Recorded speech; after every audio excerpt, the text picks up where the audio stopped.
right, so let's introduce ourselves one more time.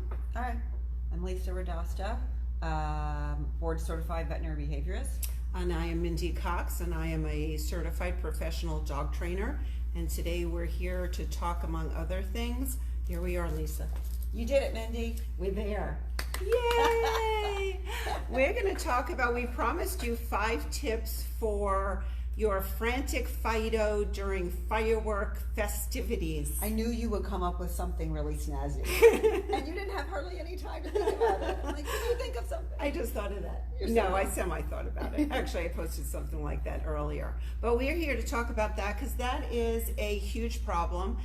True, it only comes around once or twice a year. Right, because you have New Year's Eve, and then you also have 4th of July. Yes, and 4th of July is right around the You corner. have Memorial Day And then and Labor Day. And then we have people who just shoot off fireworks whenever they feel like it. Yeah, So- I think it's going to depend. What we try to tell people is depends on your neighborhood, and it is really important for the 4th, especially, to know your neighborhood, to know when people set off fireworks. You can't predict for sure, but you can get a general idea if you've lived there a couple of years. And some of my clients, the one I saw on Wednesday, said that it starts a week before in her neighborhood. Yeah, and that's super hard. It's super hard. It's impossible, really. Now I'm going to ask the person who's helping us today, if you could move the camera just a touch forward. We seem pretty far away. I want to make sure everyone can see and hear us. Oh, maybe that's just you. How do you see it there? It's right Good? there. That's Good, what you see. good, good. Is it close enough, you think? I know. Let's start. Come on. All right. So why don't we start with that? Because I think, now let's talk a little bit about some other things, because maybe some people are going to tune in a little late. So let's hold off. Let's answer maybe a question or two. Okay. Basic behavior questions. And for those people that are tuning in a little late, specifically for this topic, we'll get to it in about 5 or 10 minutes. How does that sound? Sure. Sure. Yeah? Okay, so we offered to answer any question on behavior, and some of you did write in or actually email us questions, and I thought I would mention some, and then we could answer them, all right? So Bob says, my great dog gets excited with new people jumping towards their face. What he wants to do is lick their noses. What did we just talk about? That's so funny. I know. Once this has happened, he leaves them alone. How do I get people to see what a sweet greeting this is and just bend down for an oh so sweet kiss? Okay, so Bob, you're asking us to help you train your friends, it sounds like in this question. Yeah. So this is a people and dog issue, right? Because Mindy and I were just talking beforehand, and we're dog lovers. Like, we are the definition of dog lovers. That neither one of us actually really likes to be licked by dogs. And so first you have to decide kind of how you want to approach this. If you want visitors at your house and you want them to be comfortable at your house, we need then to modulate your dog's behavior so that they can be comfortable at your house. And I, for one, I sound, maybe like I don't love dogs, but I do. I don't want a dog on the couch with me. And I have a friend whose 2 Labrador Retrievers jump on and off the couch at will when I'm there. It's not fun to be there. I wish her dogs were just more respectful of my personal space, right? And so what we really need to do is train your dog. So instead of licking people to greet, maybe he could sit. Maybe he could go lie down on his bed. If you feel like training him is something you're not into right now, just hand your visitors some treats or a ball, and they can throw that for him, and then he'll be less likely to jump up on them. So either way you can train him. There's lots of great solutions, like teaching him to go to a mat and staying there when they walk in, or teaching him to sit and be still while they pet him, or you could just throw treats at him and be done with it. I like the easy way. It was my dog. I would just toss the treats. Easy is great. Lisa was talking about that she doesn't like dogs on the couch next to her, and I like the dogs on the couch next to me if I ask them to come up. I don't like them making that choice. Sometimes I want a little space. Sometimes I'm doing something else. So another thing that you can do is train your dogs. You talked about training, right? Sitting for greeting. You can train your dogs to do specific things. So if I want my dogs on the bed or on the couch, I give them permission to do that. Right. And then they jump up. Otherwise, they learn to stay off. So your dog can understand different things for different people. Oh, your dog can do that, and you know that already because your dog listens to one family member but not the other, for example. Or when my mother comes to visit, my dog forgets everything that he knows because he just loves her so much, and there's no rules there at all. So different things for different people. Dogs can absolutely learn that. And also, I think what you're seeing is that what you like may not be what everyone likes, and the decision to be made is yours. Do you want your friends to come over and feel comfortable, in which case you need to control your dog's behavior, or would you rather your friends just deal with it and maybe not come to your house for dinner because it makes them uncomfortable to be there? So Good I answer. wanted to show you that people are talking to us. Yes. Okay. And they're telling us that they can see us. That's so good. I Yeah, love that. so we did it right. Love it, love it, love it. Okay, we'll take maybe one more question and then we're gonna talk about fireworks. Yes. It's All a right. big deal, yeah. So we do have a question about a dog who's mounting other dogs at the dog park. Yeah. And should she remove him completely? Sometimes he gets started and can't stop. He follows one dog around and won't leave them alone. She wants to reprimand him, but she's not sure if mounting is bad, and is it normal? Yeah. So there's information. I don't know if there's information on the Lucky Dog website. Is there on mounting and on play? You know, we just updated our website, so I can't actually tell you that. I don't think all the articles are updated yet, so I can't say yes. So definitely on our FEBS website, that's flvetbehavior.com. If you click on pet parents, then you'll see the dog articles. You'll actually see articles and then dog articles. And there's a ton of information on body language, great videos and articles, and some of it is about mounting. So that's a good resource for you to go to. The first thing I want to say about mounting is that it's normal. The second thing is that it's usually not related in any way to a dog's confidence or lack of confidence or dominance. We're just going to put all those things aside right now while we talk about mounting. It's often in neutered animals, which most of our pets are neutered, a displacement behavior. So that's a behavior that you do, like, for example, twirling your hair or biting your nails, where you're nervous and you're not sure what to do, but that allows you to expend that energy. Sometimes it's excitement. Some of my clients say that the person who is mounted the most in their house is the one that their dog loves the most. Okay, so sometimes it's excitement over arousal. So what we want to now look at is something Mindy and I have discussed so many times. Does your dog want to be at the dog park?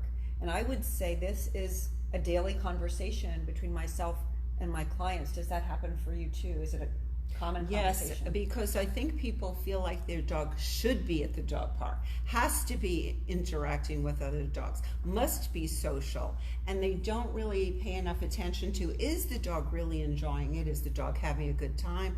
Or is your dog very, very stressed out? And does he really need the dog park? Do all dogs need the dog park? No. No. That's a really good point, and I start when I talk to my clients with part of loving something deeply is accepting what it is.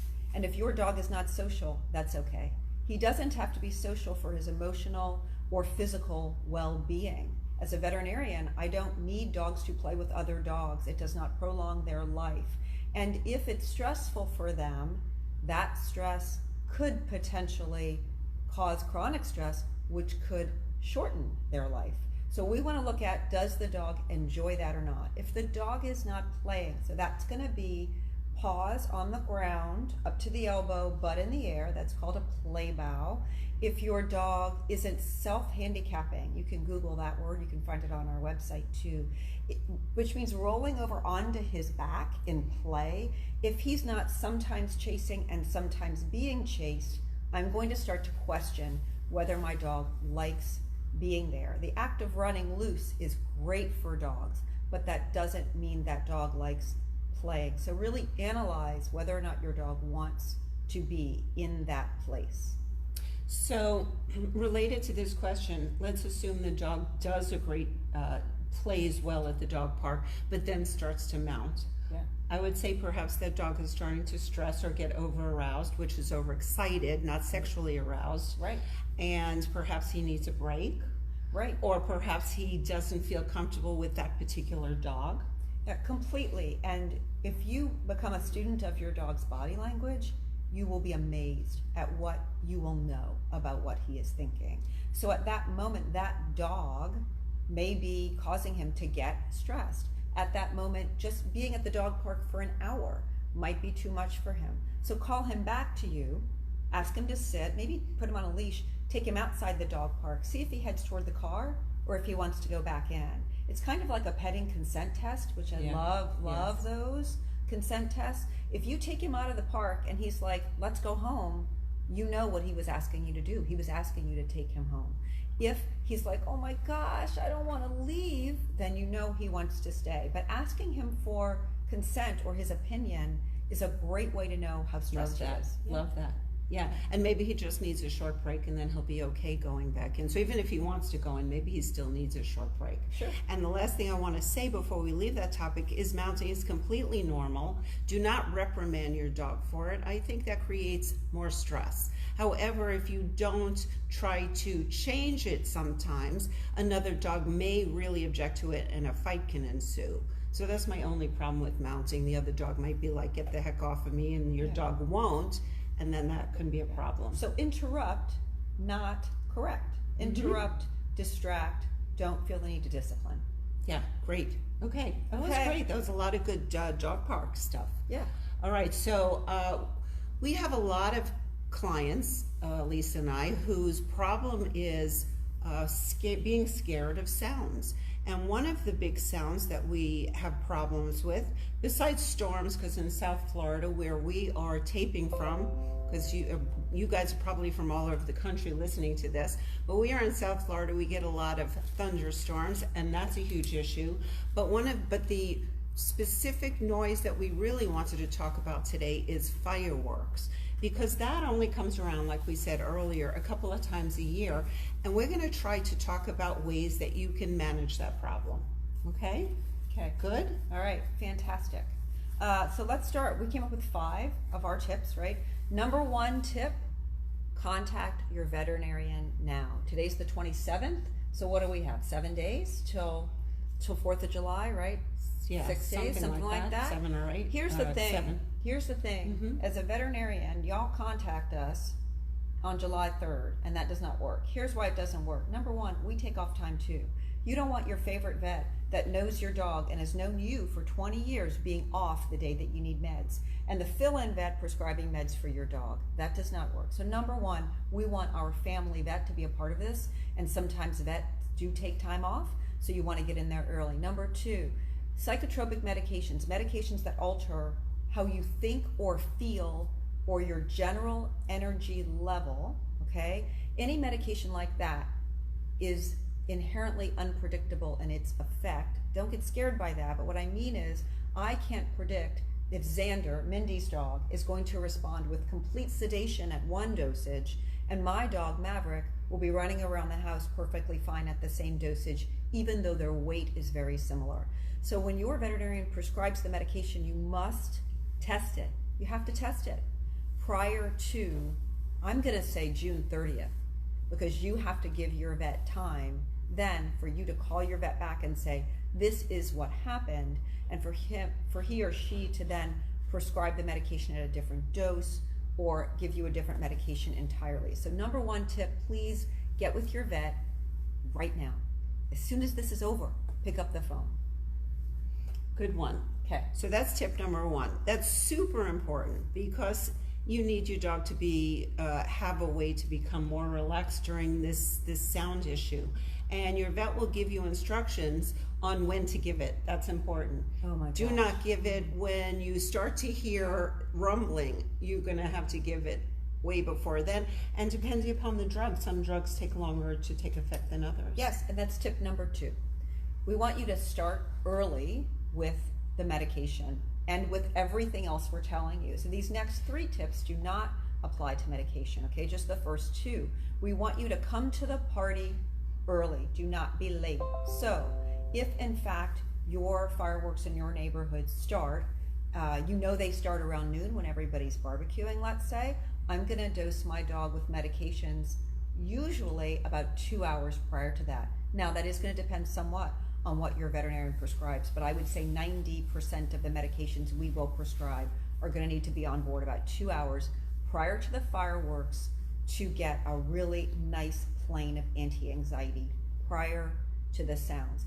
Everything we're going to tell you after this, we're expecting that you are going to get done at least 2 hours prior to when you expect those fireworks to start. Okay, and that goes into our tip number 2, which we want to get the dog. Did Right. you talk about? I talked about this one, so we're on number 3, sanctuary. Oh, you talked about. You want to talk about sanctuary space? Okay, sure. Sanctuary space. I guess I'm not sure which order we're going I went in, out of but- order. Okay. Okay. Well, that's all right. Sanctuary You can space. do that. Yeah. Sanctuary space. This is the way that I explain to people the sanctuary space. My husband is a fantastic triathlete, and he does it with a bunch of guys. This is the new midlife crisis, which I was so happy he didn't get a Corvette. I like that. Instead, he got That's a good super one. fit, right? All right. So he does it with Cool. all these cool triathlon guys, and they come to our house because down here in Southeast Florida, it's the land of triathlons. It's a great place to do them. It's always warm and stuff. So they come, and I love them. Some of them stood in my wedding or at my wedding 20 years ago. But I go in another room. Not that I don't love them, because I do love them. But they're talking about swimming and bicycle tires and things that I don't know anything about, and they're having a good time. So I go in the office and I drink a little bit of champagne and I do some work on my computer. That's your sanctuary. That's my space. sanctuary space. So every dog needs a sanctuary space, regardless of fireworks. They need a space to get away from you guys, because sometimes your house might be a little chaotic, right? Okay. So we're going to ask you to make a sanctuary space for fireworks. You don't have a lot of time. So as soon as this is done, you're going to call your vet and then get to work on your sanctuary space. So you're first going to choose a room or a spot. Mindy, what are the characteristics we like for these spots? Well, we like a room that's maybe few windows or no windows. Yeah. That would be awesome. Yeah. If you have windows, something that you can close them, you can darken the room even. You have maybe blinds in, or if you don't have good blinds, maybe you can tack something up for the day of. That would work really well. Yeah, when I was in college, we put sheets. We didn't have money for. I know, right? for No just tack a kidding. sheet up there. Just sheets or A a dark sheet, blanket yeah. or something like that, It or a works. tarp, Yes, right? it works. If your dog already has a space that fits the bill that they are already comfortable in, that's the best, I think, because your dog's Absolutely. already feeling good in that Because space. we're running out of time, so you might as well use what they Yes, like. Yeah. absolutely. For this, yep. Did I forget anything there? So that you'd one of the add? things I want to tell you about is Adaptil, right? So we love this. Adaptil is, I'm going to say, probably the most studied product in veterinary medicine, and I think there's always controversy around pretty much everything, and there's controversy around this product, but what I can tell you is that most likely it will help your dog some. Even if it's a 25% help, it's help, and you need that if your dog's afraid of fireworks. Plug it in the sanctuary space or near the sanctuary space. You want to get it plugged in at least 2 hours before. Everything we're telling you is 2 hours before. In the sanctuary space, your dog should be comfortable. So we want a bed, we want water in that space as well. And we're going to need, for our next tip, we're going to talk more about this, but we're going to need some type of distraction or enrichment. So Mindy's going to go through all kinds of options. Tip 3. That's tip 3, this is right? Tip 4. Oh. How did I lose track? Because I went out of Tips. order. Okay. All right. Well, we're going to give you lots of tips, even if they're not in order. Okay. All right. So Mindy will go through in more detail, but this is a Kong toy. I think everybody knows what this is. Remember that it comes in different colors. The black is the most durable. The blue one is the one that vets love, because God forbid your dog ingest part of it. The blue one shows up on a radiograph, on an x-ray, so we can see it. I have never had a patient ingest one of these, but I have had my own dogs, when I had Rottweilers who were just strong chewers, take off pieces of this inside here. So it can happen for sure, right? But we stuff this, and the way that we're going to stuff it with distraction is we're going to get serious. So when your dog is scared, one of the best things you can do is to get happy and to keep him occupied. So people tell me, yeah, well, I put kibble in the Kong toy and he didn't like it. Well, of course he didn't like it, right? We need something better. That's like a Kong toy filled with Brussels sprouts. Whatever. I do love Brussels sprouts. Oh, okay, With but the only balsamic roasted. glaze, Yeah, only okay. roasted. Right. Yeah. But no, Mindy's right. And you have to think about it. Mindy, what is your biggest food reinforcer? Oh, food reinforcement. For me, you? Yes. Oh, for me. Yes. Oh, chocolate. Right. Yeah. Chocolate does not reinforce me, right? At all. I don't really want it. But for Mindy, it's a big reinforcer. So for your dog, it might be chicken. For my dog, it might be cheese. For Mindy's dog, it might be roast beef. I don't know. But we want you to be thinking about what's specific to your dog. So we keep saying the same thing again and again. 2 hours prior, you prepare the space. Windows are dark, Mindy said. We've got ambient sound on. I'm not sure if we mentioned that. We did not. That's going to be white noise, brown noise, whatever it's going to be. Do you guys know that noise comes in different colors? I didn't know this. I like the brown noise. I really do. It drowns out my husband's sounds he makes at night really well. Wow. Brown noise. It's different pitches and frequencies. It is. And I find the pink noise to be sharp. Like it's too sharp for me. But the brown noise is like this soft sound. And we want you to use these sounds. You can download the White Noise app or the Sleep Pillow app. White Noise or Sleep Pillow or the apps. And we want you to use these sounds instead of music, unless, because I had one patient that loved reggae. It really soothed her. So if your dog loves a certain kind of music, go with the flow. And my dogs relax with music. They do. So know your dog. Now try these things and see what your dog relaxes But with. keep in mind, what we're doing for fireworks is we're not attempting necessarily to relax your dog with the ambient sound. We are attempting to drown out the sound. My challenge with music is that there are breaks in the music. And if you are the unlucky person who has a firework burst, at the moment there's a break in the music, Oi. that's perfect, oi. So that's why I'd prefer that you just would stay with an ambient sound that is a steady sound. Sleep Pillow or White Noise are our two favorite apps for that, okay? So you're gonna get that safe room set up, you're gonna start to distract, and then Mindy, do you wanna talk about distractions?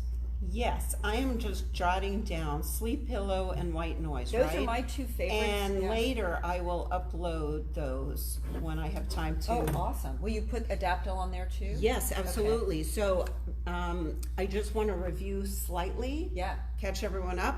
Call your vet. Get meds. Call your vet, get meds. Order your Adaptil diffuser. For your sanctuary space. That's Right. tip number 2. Create your space. sanctuary space. Right. Maybe you want to get or order or start figuring out what stuffings your dog loves. Test out different ones. If there's time, I can give you a couple of quick stuffing tips. Yeah. And I also have a handout if you want it. You can let me know. Okay. Number 3, start early. Start early. That's a biggie. Start early. in the day of the 4th. Right? Number 4, ambient sound. We like the colored noises better than we like music, although we recognize every dog is an individual. I really want to drown out the sound. Number 5. So we're talking about you asked me to Distraction. talk about distraction. Yep. So we have the Kong, and seriously, some dogs have never eaten out of a Kong, and if you just shove one in their face the day of, they're going to be like, "What is that?" And I'm not sure if I'm interested. I like to figure out ahead of time what my dog likes, what he's going to spend a lot of time on. And if you're doing it for the first time, you can actually help your dog get interested in it, right? So you can hold it, let them lick. You can reinforce them, you can praise them while they're licking. Then you can put it down and hold it, and then you can let them work on it on their own. Some dogs seriously need to be instructed how to use a Kong. They do. I think you're bringing up some really important points that are just jogging my memory. I have had patients who will not engage in anything that's rubber. Dogs are individuals, and if that's the one thing you ever took away from anything that we produce, is that there isn't one answer. Mindy and I were talking the other day, and she said, "What did you ask me?" You said something about, "Do most of your patients XYZ?" And I said, "You already know my answer." And she said, "It depends." I said, "That's right. Dogs are so different." So if your dog doesn't like rubber, don't give away the idea of a food toy entirely. Just purchase something else. And I think we have to talk about multi-dog households. So we're telling you to use food. We want you to use food. Why? Because it distracts dogs. They like it. It lowers arousal when they're eating. It kind of counter conditions them, which is a behavior modification technique that changes emotional state. So we're loving this. But what if you have 3 dogs and they fight over food? You can't do this. Okay? You can't put down a food toy. Or they need separate sanctuary spaces. They do. They would need to be separated, right? So baby gate or a closed door. Then we have the additional problem. I know some of you are posting, but my dog can't stay by himself. So what if you are if you have a dog like the one I saw yesterday who can't be by himself, but he lives with 3 other dogs, and 2 of those dogs argue over items. So that dog mom is going to have to play in the sanctuary space with her dog during fireworks with a tug toy, because we can't put food down. So I think you're right, best to put up a baby gate, separate dogs. But we recognize that we're short on time. 4th of July is coming up. So you may have to get in there with your dog and do other things. Yes, and I will tell you up front that it can be kind of exhausting to constantly interact with your dog the entire time the event is happening. Now, there are some fireworks that are just pretty colors and no sounds. If you've covered your windows and your dog can see nothing, then don't worry about it during those times. But anytime you start to hear any kind of noise at all, you've got to get them excited, you've got to get silly, you've got to get that tug toy out if that's what your dog loves, or you got to start throwing that ball and playing so your dog totally is distracted by what's happening outside. Yeah. Not easy to do. It's not easy to do, and so Mindy and I have, through Dog Nerds, produced a noise aversion program, right? It's for dogs that have all kinds of fears of sounds, and so we have dogs like that. And for my dog, for Peanut, it took 18 minutes. I had to engage her for 18 minutes in order to get her to calm down. Do you remember with your video, was it 6 minutes that it took? I think it was eight or not, maybe, I don't remember. I think it was about 8 minutes. So you're getting close to double digits, right, of engagement. And the reason we made those videos in real time during thunderstorms was so we could say to you, look, it's going to take that much time. So if we cannot use food for your dog, or if you couldn't get ahead of the fireworks, that is so key. Let's say you just couldn't, it surprised you, or some yahoo threw a firecracker outside the window of the car while you were walking your dog. You wouldn't believe how many clients this has happened to. So say that happens and your dog's petrified. Get your butt back in the house, get in the sanctuary space, and start playing. Get the food toy, do something. It may take 18 minutes to calm him down, but you'll bring him down for sure. Great. We have 1 minute. We need to answer. Are you Oh are my you God. kidding? Are I'm you having kidding? such a good time. Oh my gosh. We have 1 minute. We have 1 minute. Can the white noise be used with birds in the house? Oh, that's so interesting. Okay, yes, but I don't think you should use this product. Really? If you have birds. It's not contraindicated, okay? There's no labeling, but birds are so sensitive to anything good aerosolized. question. You have to watch what you cook with, even with birds. Maybe the Adaptil collar might help if you I can't would use the say diffuser. Adaptil collar or the spray on your dog's bed in the sanctuary space. And again, there's nothing written, there's no published research. I just always worry about birds. Okay, now to your question about white noise, yes, of course, it can be used with birds. Cool. All right. So just to reiterate, you guys, thunderstorms, not thunderstorms, I'm sorry, fireworks, one huge problem. I hope you got a lot out of it. If you have questions, feel free to email us, therealdognerds@gmail.com. Or post on our Facebook page. Oh, we great. want to hear from you, because even when you post there, we're happy to answer. And that would be better. I'll take it back. That would be better. Then everyone can learn from your question. But I want to add to what Lisa said about our noise aversion course. No matter what noise your dog is afraid of, you can help change that behavior. It's so sad for your dog to be so frightened every time they hear a particular sound. Change that. Go on our page, which is dognerds.thinkific.com. It's at the top of this Facebook page. It's listed. Check it out and register. It is such a solid course, step-by-step instructions. Do it at your own pace. Let's try to change the quality of your dog's life, okay? Yep. And we appreciate you guys hanging out and listening to us. Bye, guys. Thank you. Good luck on the 4th. Good luck to your dogs.